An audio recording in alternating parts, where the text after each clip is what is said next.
Сенің арманың Дубайға бару, жаңа машина алу, мүмкін үй алу шығар. Бірақ армандарың точно сенің арманың ба? Или ортаңдағы бір адамның жетістігіне қызығып, өзіңе соны арман етіп қойып алдың ба? Ақшаның артынан қолап жүріп, не аңсағанымызды ұмытып та қалыптық.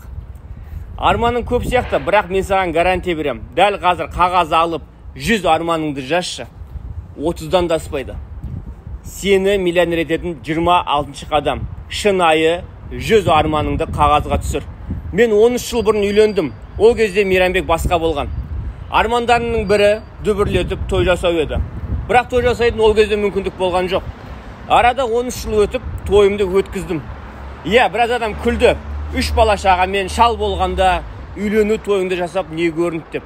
Күлсе күле берсін. Мен өзімнің алға қойған мақсатымды по-любому орындаймын. Соның ішінде миллион подписчик жинайын дедім. Аллаға шүкір, 2 миллионнан астық. Lamborghini алам дедім. Алдым. Қазір что-то күлетіндер көрінбейді. Ендігі мақсатым 100 миллионер дайындап шығу. Менің командама қосыл.